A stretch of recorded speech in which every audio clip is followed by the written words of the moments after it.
Welcome back to the next episode of the MVP Interactive Podcast. Today we have a very special guest, Sarah Napoli, I should say Professor Sarah Napoli, who is an assistant clinical professor at Drexel University's LeBow College of Business, where she teaches and develops curriculum in the field of sports business with a strong background in both academia and industry, given her time at the Philadelphia Phillies.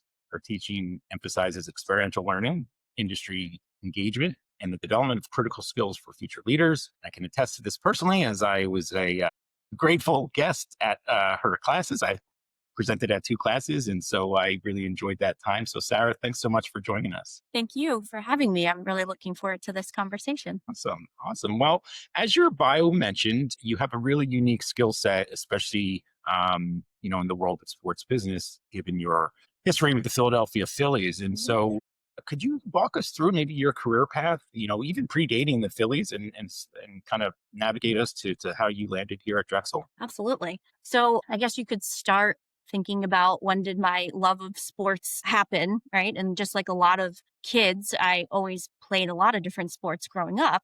And then as I got into high school, when you start thinking about colleges, the major of sport business, sport management was just emerging, just starting to become a little bit more mainstream. So I thought, oh, all right, well, why can't I turn my love of playing sports into working for sports? So again, when I was looking at colleges, there weren't a lot of schools that had a sport management degree.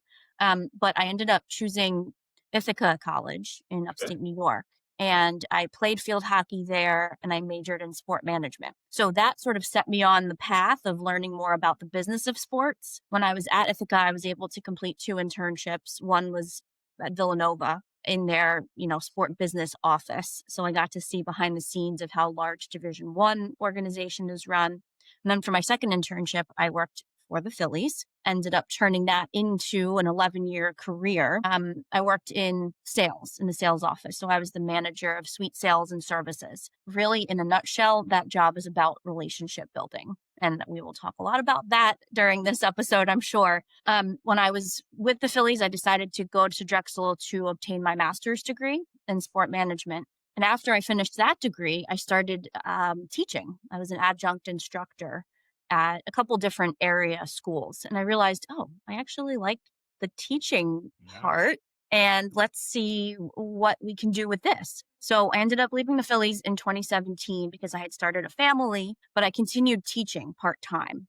And then in 2021, I was able to obtain a full-time faculty position at Drexel. It's great. I'm really thankful that Drexel valued my industry experience, because I think that's so valuable in how I can, try to help students with their career goals. Yeah, for sure. And in my limited exposure to sports management programs, I have noticed a trend where, the curriculum may just be adjunct professors at this point, where there may not be a full curriculum, and it's former attorneys or sports agents, where you don't see many real life practical professors that actually lived in the sports world. So I think that really makes a huge difference. And I'm sure your students kind of attest to that. For sure. It's certainly helpful in terms of connecting with students. And at Drexel, we have a good mixture. We have a good mixture of professors who have studied areas of sports, sport business,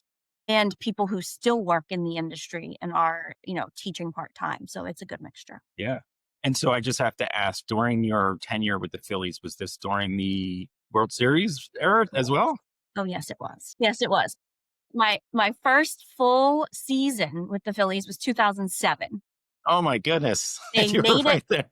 right. Yeah. They made it to the postseason and were promptly swept by the Colorado Rockies. So then you start the season in 2008, and we all know what happened then. So I am 24 years old, and I'm on a parade float, part of the ring ceremony. And I'm like, oh, this is what working in sports is like. This is great. Yeah, right. Talk about beginner's luck, right? Yeah. Oh my goodness. Well, that's awesome. That's a great experience, and I'm sure your students love hearing about that as well. But back to the sports management and business programs that as you mentioned, are increasingly popular and becoming more and more ubiquitous throughout education. From your perspective, what skills and experiences do you think are most crucial for students looking to break into the sports industry? Yeah, that's a really good question. I'll back up a little bit and talk specifically about Drexel. The thing I like about our program is that it's housed within our School of Business. So back in the day, back when I was working toward my undergrad degree, a lot of sport management, sport business programs were housed within like health sciences or kinesiology. And Mm, it was sort of like because we just didn't know where to put the sport business department.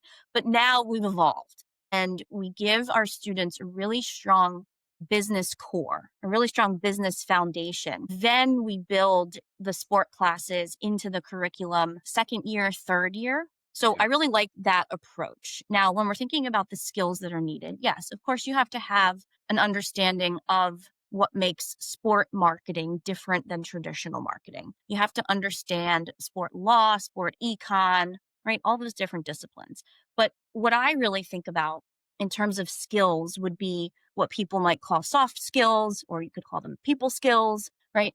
The relationship building, the ability to carry a conversation with somebody, the ability to take the initiative to go above and beyond what is asked. I think those skills are so important. So, in addition to the textbook stuff, I always try to make sure I'm building in those soft skills so that students can practice them in class. and that's great. And I didn't realize your time with the Phillies, you were in sales. And as a fellow salesperson, I think that is, despite what maybe stereotypes think of, others think of sales and what that entails, I think it is a immensely crucial skill set to have that not everyone is necessarily good at. That can certainly, learn and train to be practice to be good. But how much do you think that experience do you influence your students to really get comfortable with asking questions, asking hard questions, rejection, things of that nature, everything that kind of comes in the whole sales cycle? Yeah, I really try to debunk the stereotypes or the Yeah. myths of salespeople, right? Yeah.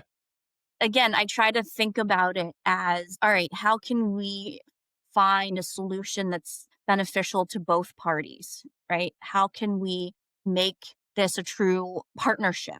And I approach that the same way in my classes, right? Yeah. I tell my students, like, I'm on the same team as you. We're all working toward the same goal. My goal is to help you make those connections from what you're learning in the classroom to the real world, to whatever part of the industry you want to work in. Right. So, really, when you think about the different experiences students have, I always tell them that all experiences are valuable because Right. you're going to find out if you like something, you're going to find out if you don't like something, and that's going to help you narrow down which part of the industry might be best for you. That's so critically important. That actually is a good segue into other guests that you bring into your classroom. Again, as I mentioned, I've had just an amazing experience both times with presenting to your class. But what have you found to be some of the more valuable real world industry leaders into your classroom? And what was the response of the student? Yeah. Well, first of all, I do want to thank you for joining Of two of course. my classes. You covered leadership. You talked about the importance of servant leadership in my grad level class, and that was really helpful. And then in the sport marketing class, the students read your book, right? And I really liked how the advice in your book brought our traditional textbook to life. So I'm always trying to find ways to supplement like traditional academic materials with materials that might resonate with the students a bit more. So that's my approach there. The other thing I think about is that my students would probably listen to industry professionals a little bit more than they might listen to their professor. So when they're sort of reiterating things that I've said to them, I like that because then they stick in their brains a little bit more. Yeah. Yeah. Um, And I'd imagine it brings a level of not that there would be any question of your background or experience, but I'd imagine it really propels you as a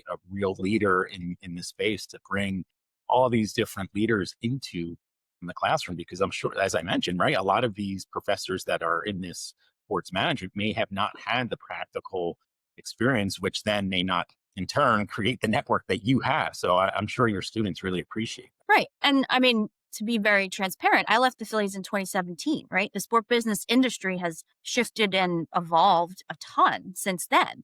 So it's up to me to make sure I'm staying current on certain trends, but also to maintain my network of industry professionals to make sure that I can continue to have a really strong group of individuals who are willing to speak to students. Yeah, yeah. Well, you mentioned industry trends, right? And so from a classroom vantage point, I'd imagine even from, this is something that I discussed in your classroom and even in the book, that in 2012, how much the world looked different in sports than Yep. it does now, and for even from a fan experience standpoint. But talk to us a little bit about what you've seen over the last 7, 8 years in terms of classroom vantage point and the biggest trends that are shifting, whether it's in the business curriculum, media rights. Of course, NIL has emerged on the scene as a massive sea change in the sports industry. So we'd love to hear a little bit more about that. Yeah, sure.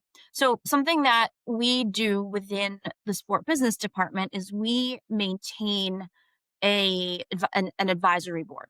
So we have a group of 10 to 15 individuals who are industry professionals, and we meet with them on a quarterly basis to make sure that they're providing input on keeping our curriculum current, providing experiential learning opportunities, and maybe even like one-on-one mentorship. So that advisory board is really helpful for us in asking them, like, what classes should we be offering? What trends do students need to know about so that they can, be relevant when they graduate? So That's fantastic. Is that unique to Drexel, or do you see that across the board in the sports management curriculum? I think a lot of sport management departments do have some version of an advisory board. I know within Drexel, within our business school, a lot of the different disciplines also have an advisory board set up. Okay. Yeah. Well, that's great to Yeah. know. That's Yeah. great to know. Yeah. And so It's I really guess helpful. that, yeah, sorry to cut you off there. But I guess that kind of leads into the next question. And I do apologize for this because, I debated asking because, I'm being on the other side of these interviews. Sometimes people always ask about the future and technology and things of that nature. And it's really a frustrating question sometimes, but I do feel like it is appropriate because in our tenure, albeit, a decade or less, we've seen so much change. Where do you see sports business programs evolving over the next maybe 5 or 10 years? Yeah. So there's a lot of different directions we could take this in. What we're doing currently is we are offering an NIL education class. We piloted that last year and we hope to be able to continue that, right? Because you think about the constantly changing college sports landscape. Who knows where that will end up. So we have to do our best to try to stay current on what's happening there. And then the other thing that we've been able to do is think about a class related to AI in sport. How is generative AI going to help people, on the sport side, on the athlete side of things, but then also behind the scenes in the front office. So that's just two areas that, we've already started to uncover. But then if we're thinking more broadly in the next 5 to 10 years, it's actually a very good question because for those who don't know, Drexel is undergoing what we're calling an academic transformation. We Interesting. are transitioning from the quarter system. We have 10-week classes every quarter right now. We're transitioning to a more traditional semester system. Okay. So what we're thinking about in the business school is the students who are graduating in 2032, what skills should they possess when they, walk in graduation at Drexel? So I guess you take that in a lot of different directions, right? Are we thinking about global sport? Are we thinking about how the big four leagues in the US are constantly trying to figure out how to become more global brands? That's one way you could take it. You could think about sustainability in sport and how are we going to teach the students, more about the responsibility we have in terms of sustainability. That kind of feeds into like a societal impact conversation as well. And then again, Drexel emphasizes experiential learning in all different forms. So how can we further encourage students to study abroad, take part in a global immersion program? Those are the things that we're thinking about when we consider who we want our 2032 graduates to be. I know. I mean, my gosh, my heart dropped because I have a 16-year-old daughter, and we're like early in this process. I'm like, wait a second, I think she may fall within that range. But here's a question that given the new, sort of semester-based curriculum, would you say There's more opportunity on experiential learning opportunities, whether that's internships or field trips, even given that, it's so seasonal compared to how you guys currently run it, where if it's every 10 week, it's 10-week sprint, like it could be Yeah. middle of a season or something along those lines. There are pros and cons to sort of fitting in with the rest of the college world, I guess you could say, where yes, there would be more opportunities for traditional summer internships for our students. Now, we will remain a cooperative education institution. I can briefly explain what that means. With our students, most of them come to Drexel and they stay for 5 years. But within that 5 years, they complete 3 6-month internships. So when they graduate from Drexel, they already have 18 months of work experience, and that will not change. Our students will still work 2 or 3 internships during their time in school. Right. And I can actually attest to that. Are currently a part of the Drexel co-op, and we've hired some developers to intern for us, and we're very proud to see them grow. And one is actually working for EA Sports now, so Nice. that was very cool. Good, good. So you've had a good experience with the Drexel co-op program. That's yeah, That's good. absolutely. Yeah, Yeah, he was a rock star. that's great. Yeah, so we're maintaining that, and then the hope would be that we still maintain all of the relationships with our current co-op employers. The timing of the co-ops just might shift a little bit. And you touched on this a little bit beforehand with how you educate your students and really key on what real life experience or skill sets are valuable. But what advice would you most often give about building their career and standing out in such a very competitive industry? And I remember not too long ago, I remember of the National Sports Forum community I've been attending for years. And I remember, I think it may have been back in 17 or 18 in Las Vegas, and it happened to be running um, along the same time, the same hotel as Major League Baseball's intern hiring Oh, nice. session. And what I learned about the demand of the Hmm. requirement, the scrutiny and the requirement to become to work for an MLB organization or the league itself, and maybe not the most competitive pay because of the competitive interest.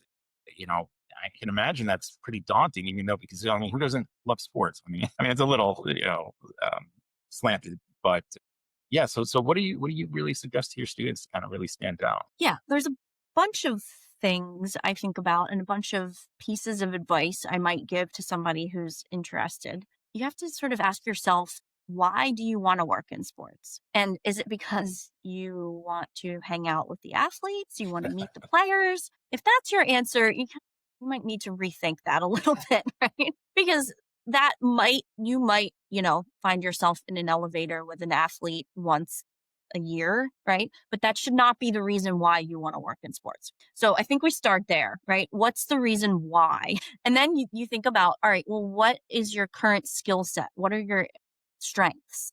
And how can you use those to figure out what part of the industry might be best for you?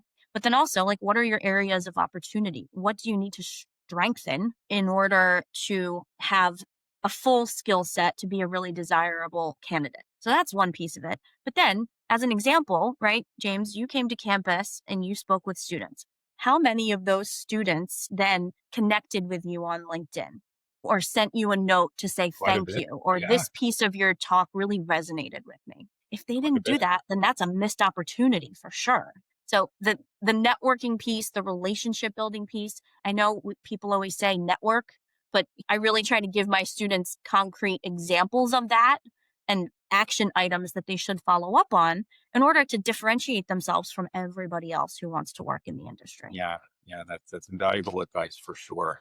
One in which I wish I had received much earlier in my life, but a lot of my education has been brought on real life experiences. So it's great that you're giving your students a head start. And what you had said earlier, I can't remember the team or an interview I saw, but I think it was a sports professional or an executive who said, during their interview question, why do you want to work here? And Mhm. the answer is, well, I love the team. That's usually puts you in the category that you may not be the best fit because, yes, passion is important, but you don't want to be just starry-eyed, not being able to do your job just because you're overwhelmed with the organization you Right. work with. And even on our end, I think it's funny. I think I'm quite honestly the only sports fan in my business, and building technology is, this is anecdotal, it's hysterical. One of our creative designer and programmer, we were building a football experience, and he's like, "Hey, so after they scored the home run, what should we do in the game?"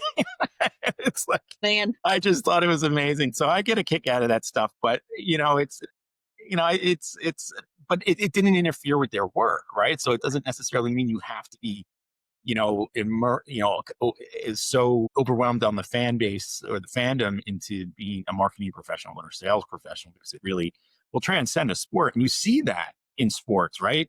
As big as a market it is, at least from my experience, it's a Mhm. very small network of individuals, and you can kind of try where professionals go from team to team or league to league, and it's all over the board. So it really, being passionate to the team really has no correlation to your professional interest. No, and to go off of that, I was just reading the Sports Business Journal just put out a whole publication about their women leaders in sports. It's called Game Changers. Yeah. And they interviewed each of these women to say, what do you look for in a new hire? And time and again, I kept reading people who are curious, right? Curiosity. And then a bunch of times there were women who said, I can teach you the technical things. I can teach you the terminology, right, of a sport, but I can't teach you some of those intrinsic skills, right? Those That's right. the ability to take the initiative, the ability to be really curious and ask a lot of questions. So yeah, the terms and all the etiquette, whatever it is, that's teachable, but the other stuff is a little bit harder. Well, Sarah, this has been such an amazing interview so far. But before we wrap up, I want to talk, and you touched on this a little bit earlier, but if you were to reflect on your personal and professional career, what do you think has been the most rewarding moment for you? Whether that's being hired by the Phillies or now teaching, what does that look like for you? Right. I probably shouldn't say, right, winning a World Series. That's and Right. it's not. Like, to be very honest, that's not the most rewarding part of it. Yeah, it was fun. But now in my current role, I'm very passionate about helping my students, find their way in the sport industry. So if I have a student who has recently graduated and they reach out to me and they say, hey, Sarah, I just got a job offer with the Sixers, with the Flyers, whomever it might be. And they say, thank you for that. Or if they post on LinkedIn that I just accepted this job offer and they, give me a little shout out in the LinkedIn comment, it makes me feel really good that I had a small part, right? I played a small role in helping them achieve their career dreams. So quite honestly, that's very much the most rewarding part of. That's really interesting. And again, as I mentioned, because I'm early in this process of looking at colleges for my daughter and looking at what she likes, but we're watching these interviews, and there was a professor that said, I think what most students miss out on is the concept is you can connect with one professor and Mhm. maintain a relationship with that professor throughout your collegiate and professional life. That makes a huge difference. So it sounds like you're really embedded in that, and that's a great philosophy to have. And so I'm grateful that I did not do that as a college student, that's for sure. So it's really great advice, and I'm happy that you really deploy that as a philosophy. Yeah, I've had professors from my undergrad days that I've stayed in touch with who have helped me. So I certainly want to emulate those people who have helped me and pay it forward. Yeah. Well, Sarah, I'm sure there's going to be a ton of students that catch this interview and really drive an interest to Drexel. Hopefully, help with the admissions and continue to grow the sports management curriculum. Wherever you're comfortable, where can and how can individuals find you? Right. So I've mentioned LinkedIn. I Yep. spend a lot of time on that platform. You can certainly find me there. You can Google Sarah Napoli, Drexel University. You'd find me there. My email address is included on the Drexel website, and I'd be happy to connect with anybody who reaches out. That's fantastic. And Sarah, I can't thank you enough. This was an amazing discussion. And everyone listening, thanks again for joining in on the MVP Interactive podcast.